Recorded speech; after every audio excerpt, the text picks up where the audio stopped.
হুসাইনরে তারা কারবালার ময়দানে কাফন পড়াইতো না, জানাজা দেওয়ার সুযোগ দিবে না। কারণটা কি রে?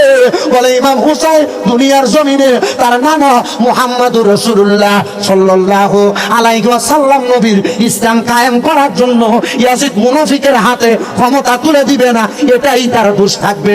এটা দোষ নয় ফাতেমা, এটা আমার ইমাম হুসাইনের আলাদা মর্তবা, আলাদা কারামতে হুসাইনের। ধরে বলেন সুবহানাল্লাহ।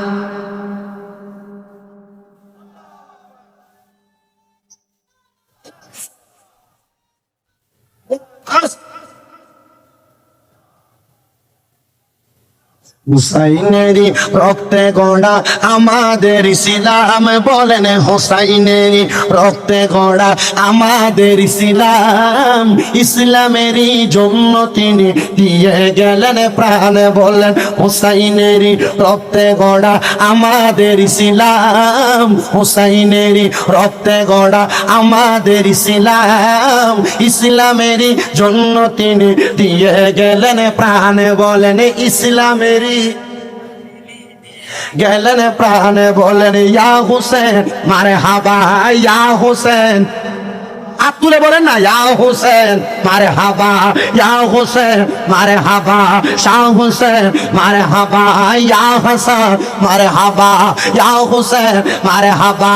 হুসাইনের রক্তে গড়া আমাদের ইসলাম, বলেন হুসাইনের রক্তে গড়া আমাদের ইসলাম, ইসলামের জন্য তিনি দিয়ে গেলেন প্রাণ, বলেন ইসলামের জন্য তিনি দিয়ে গেলেন প্রাণ। আল্লাহুম্মা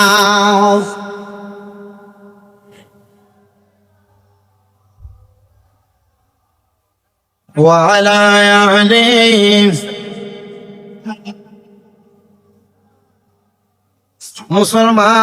মুসলমান, এবারে এই হাদিসে মুবারাকা শেষ। আল্লাহর হাবিব মুহাম্মাদুর রাসূলুল্লাহ সাল্লাল্লাহু আলাইহি ওয়াসাল্লাম প্রতি সোমবারে কিবার, জোরে বলেন না কিবার, মদিনা শরীফের একবারে যেই দিক কেবলা, কেবলা থেকে ডান হাত কন্যার বরাবর একটা রাস্তা গেছে সোজা, যেটা মসজিদে কোবায় গেছে। এই হজ করছেন কে কে? উমরা হজ অথবা বড় হজ কে কে করছে? হাত তুল। কোবা মসজিদে গেছেন না? কোবা মসজিদ 2 রাকাত নফল নামাজ পড়লে একটা উমরা হজের সওয়াব। এই বাংলাদেশ থেকে এখন মাত্র 1,40,50,000 টাকা হইলে উমরা হজে যাওয়া যায়। টাকা পয়সা রাইখা দিচ্ছেন জমায়া ব্যাংকে, পড়ে থাকবেন, কবরে আপনি চলে যাবেন, আপনার টাকা ব্যাংকে থাকবে, সন্তান সন্ততি দিয়ে টাকা পয়সা ব্যবহার করবে, কিন্তু আপনি কি মক্কা মদিনা যাওয়ার স্বাদ পাইবেন? আপনার এই রাঙ্গামাটি রিজার্ভ বাজারের মসজিদে 1 ওয়াক্ত নামাজ পড়বেন, 1 ওয়াক্তের সওয়াব। মদিনাতুল মুনাওয়ারার 1 ওয়াক্ত নামাজ পড়বেন, 50,000 ওয়াক্তের সওয়াব। রাঙ্গামাটির মসজিদের ভিতরে 1 ওয়াক্ত নামাজ পড়বেন, 1 ওয়াক্তের সওয়াব। মক্কাতুল মুকাররমায় কাবা দেখে দেখে নামাজ পড়বেন, 1 লক্ষ ওয়াক্তের সওয়াব। জীবনে বাঁচবেন কতদিন? 1 লক্ষ ওয়াক্ত নামাজ পড়বেন কোন দিন? আমি বলবো কক্সবাজার ট্যুর না দিয়া, সাজেক বেলিতে ট্যুর না দিয়া, দূর দূরান্তে বন্ধু বান্ধব ঘুরতে না যায়া এই টাকা জমাও, 2-3 বছরের টাকা একসাথে কইরা মক্কা মদিনা ট্যুর লাগাও। আল্লাহর কসম করে বলি, মক্কাতুল মুকাররমার সামনে যাইবা, রাসূল পাকের রওজার সামনে যাইবা, তুমি চিন্তা করতে পারবা না কখন তোমার চোখের পানি বাইয়া পড়ছে। আমি আল্লাহর কাবা ঘরে ধইরা ধইরা আমি 2টা দোয়া করছি, আল্লাহ আমি আমার নিজের জন্য কিছু চাই না, আমি যেই মাকামে আছি এই মাকামে আমার জন্য যথেষ্ট, এর থেকে বড় করলে রাস্তায় দাঁড়ায় 1 কাপ চা খাইতে পারবো, যেভাবে আছে আলহামদুলিল্লাহ। আল্লাহ আমি তোমার কাবা ঘরের সামনে আমার মা বাপ ছোট বাইরে নিয়ে আসতে চাই, আল্লাহ তুমি এই দোয়াটা কবুল করো। আরেকটা দোয়া করছি, ও আল্লাহ এই আপনার ঘরের সামনে এসে এই দোয়াটা করতেছি, কাবা ঘরের গিলাপ ধইরা, আল্লাহ বলতেছি যারা এখনো মক্কা মদিনা আসতে পারে নাই, মরণের আগে একবার হইলেও তাদেরকে মক্কা মদিনা নিয়ে যান। ও আব্বা টাকা পয়সা দন দৌলত রাইখা দিছেন, টাকা পয়সা দন দৌলত পড়ে থাকবে আব্বা, আল্লাহর দোহাই লাগে, মক্কা মদিনা এত সুন্দর এত মজার জায়গা। আমি দেখলাম মক্কাতুল মুকাররমে অনেকে বয়স্ক হয়ে গেছেন, বুড়া মানুষ, এখনো জান নাই টাকা পয়সা ধন সম্পদ সন্তানকে ভাগ করে দিবেন। এক লোক লাঠি ভোট দিয়ে দিয়ে হাঁটতেছে, মক্কার দিকে যায়, বাড়ি টাঙ্গাইল। আমি জিগাইলাম কাকা, দেখে তো বোঝা যায়, বাঙালি চেহারা দেখলে বোঝা যায়, কাকা লাঠি ভোট দিয়ে দিয়ে যাইতেছেন, হজটা করতে পারবেন নি? কারণ প্রথম 3 বারই তো রজম করা লাগে, জোরে জোরে দৌড়ানি লাগে, তাওয়াফ করা লাগে, আপনি পারবেন? তো ইনশাল্লাহ পারমুনে। তো আমি কাবা শরীফ তাওয়াফ শুরু করব, হাজরে আসওয়াদের দিকে চুমা দিয়া শুরু করার এই টাইমটার মধ্যে আবার লক্ষ্য করে দেখি একদিক ঘুরে হাতিমে কাবায়, আমি তো এই বুড়ার হাতে আর লাঠি নাই, বুড়া আল্লাহু আকবার লাব্বাইক আল্লাহুম্মা লাব্বাইক লাব্বাইক লা শারীকা লাক লাব্বাইক ইন্নাল হামদা ওয়ান নি'মাতা লাক ওয়াল মুলক, বুড়া খালি এভাবে দৌড়ায়। চিন্তা করলাম বুড়ার লাঠি কই, বুড়া শক্তি পাইল কই? তার মানে এটা বুড়ার গায়ের জোর না, কিসের জোর? কথা কয় না, কিসের জোর? এ যুবক ভাই, এ মুরব্বী বাবা, ডান হাত তোলেন, তালুটা আসমানের দিকে দেন, বলেন হে আল্লাহ, জীবনে মরণের আগে একবার হলেও মক্কা মদিনা তাওয়াফ জিয়ারত না করায়া মরণ দিও না, আমিন। নিয়ত করছেন, নিয়াতুল মুমিনিন খায়রুম মিন আমালি, মুমিনের নিয়ত তার আমলের চাইতে উত্তম। নিয়ত করছেন, যাইতে পারেন নাই, এখন থেকে টাকা জমাইবেন মক্কা মদিনা যাওয়ার জন্য, নিয়ত করছেন, যাইতে পারেন নাই, মারা গেছেন, আমল নামার মধ্যে মক্কা মদিনা যাওয়ার সওয়াব হয়ে যাবে। জোরে সরে পড়ি সুবহানাল্লাহ। আরে মদিনা মদিনা জপে যে অন্তর, মদিনাতে নিবেন নবী আর কতদিন পরে, বলেন মদিনা মদিনা জপে যে অন্তর, মদিনাতে নিবেন নবী আর কতদিন পর। আমি নবীর প্রেমে পাগল হয়ে, নবীর প্রেমে পাগল হয়ে কাটাইব জীবন, মদিনাতে নিবেন নবী আর ওরে, বলেন মদিনা মদিনা জপে যে অন্তর, মদিনাতে নিবেন নবী আর কতদিন পর, বলেন মদিনাতে নিবেন। আমার নবী রাহমাতুল লিল আলামিন নবী, মদিনার কামলি ওয়ালা দয়াল নবী, উনি বলেন প্রত্যেক সোমবারে এই মদিনা শরীফ থেকে আমি রওনা করতাম মসজিদে কুবার দিকে। মসজিদে কুবাতে যাইয়া আমার দয়াল নবী 2 রাকাত নামাজ পড়তেন। সেই 2 রাকাত নামাজ পড়লে একটা উমরা হজের কবুল সওয়াব হয়ে যায়। আপনি উমরা করবেন, কবুল হবে কিনা গ্যারান্টি নাই, কিন্তু আমার আল্লাহ তাআলার পেয়ারা হাবিবের কথা মোতাবেক মসজিদে কুবাতে যাইয়া 2 রাকাত নামাজ পড়লে উমরা হজের সওয়াব। এ মুসলমানেরা, আমার নবী যখন কুবা মসজিদে গেলেন, নবী আমার বলেন আমি শীতের সকাল বেলা বের হয়ে গেলাম, আমার গায়ের মধ্যে কালো রঙের একটা পশমি চাদর লাগাইলাম, ওই চাদরটা লাগাইয়া আমি নবী কুবা মসজিদ থেকে রওনা করলাম আবার আমি মদিনাতে আসার জন্য। এই কুবা মসজিদ এবং মসজিদে মদিনাতুল মুনাওয়ারা, মসজিদে নববী, এই দুইটার মাঝখানে হইল আমার মা, আপনার মা খাতুনে জান্নাত মা ফাতেমাতুজ জাহরা রাদিয়াল্লাহু তাআলা আনহার হুজরা মুবারক। মারহাবা বলেন না।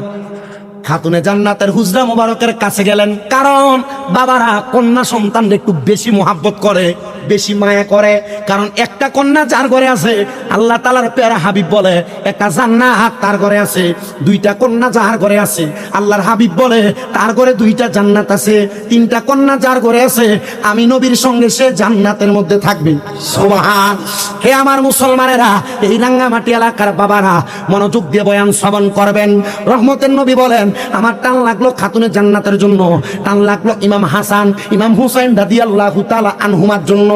আমি রওনা করলাম খাতুনে জান্নাতের বাড়ির দিকে। কোন জায়গায় বাড়ি? মদিনা এবং মসজিদে কুবার মাঝখানে। আমি নিজে এই মদিনাতুল মুনাওয়ারা থেকে খাতুনে জান্নাত মা ফাতেমার বাড়ির মধ্যে গেছি। যায়া খাতুনে জান্নাত মা ফাতেমার বাড়ির মাটিগুলা হাত দিয়া দিয়া দইরা আমি আমার মুখের মধ্যে লাগাইছি। খাতুনে জান্নাত ফাতেমার ঘর থেকে একটু ডান দিকে আমার দয়াল নবীর কলিজার টুকরা ইসলামের চতুর্থ খলিফা হযরত মাওলা আলী মুশকিল কুশার আদালত, আদালতে আলী যেই জায়গাকে বলা হয়, ওই জায়গার মধ্যে মাওলা আলী বিচার কার্য পরিচালনা করতেন। আমি নিজে সেই জায়গার মধ্যে যাইয়া মাওলা আলীর আদালতটা ঘুরে ঘুরে দেখছি। আর আমি চিন্তা করলাম কোন জায়গার মধ্যে জানি নবীজির কলিজার টুকরা সাহাবী মেয়ের জামাতা ইসলামের চতুর্থ খলিফা মাওলা আলী মুশকিল কুশা বেলায়েতের বাসার কদম পড়ছে, কোন জায়গায় জানি ওনারা হাত দিয়া ধরছে। আমি মাটিগুলার মধ্যে চুম্বন করছি। আমার বেদাতি বলবা আমি কেন মাটিতে চুম্বন দিলাম? আমি বেদাতি, আমি ভণ্ড, সব মাইনা নিলাম, তবে মাওলা আলী মুশকিল কুশার প্রেম ছাড়তে পারবো না। আমার দয়াল নবী বলেন আমি খাতুনে জান্নাতের ঘরের সামনে যে সালাম প্রদান করলাম, ঘরের দরজা খুলে দিলেন, আমি প্রবেশ করলাম। খাতুনে জান্নাত ফাতেমাতুজ জাহরা ঘরের দরজাটা প্রবেশ করার সাথে সাথে আমি ঘরের মধ্যে প্রবেশ কইরা আমি নবীজির কালো রঙের পশমি চাদরটা এমন ভাবে নিয়া আমি দয়াল নবীর চাদরটাকে এভাবে মেলে দিলাম, ডাক দিলাম ও হযরত আলী, আপনি আমার চাদরের নিচে প্রবেশ করেন। প্রবেশ করলেন। হযরত ফাতেমা আপনি আমার চাদরের নিচে প্রবেশ করেন।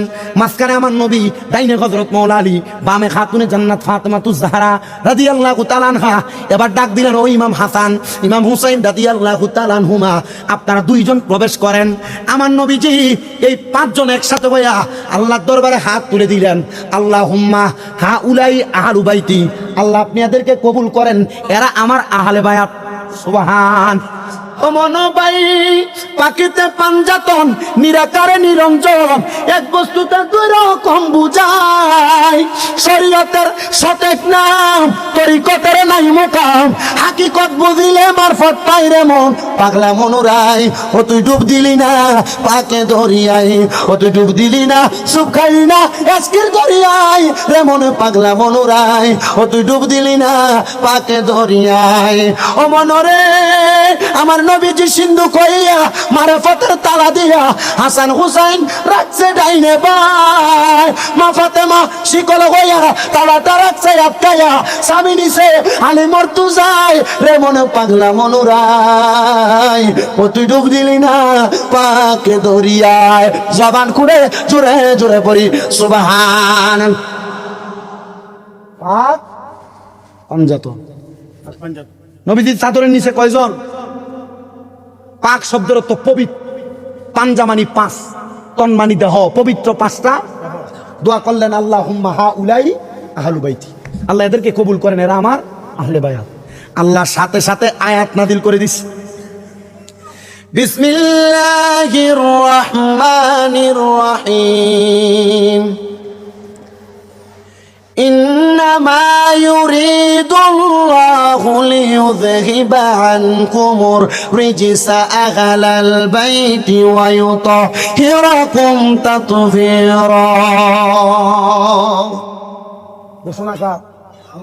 নিশ্চয় যারা নবীর আহলে বায়াত, ইতরাব, বংশধর, আল্লাহ তাআলা তাদেরকে অপবিত্রতা থেকে পবিত্র করতে চান। সুবহান।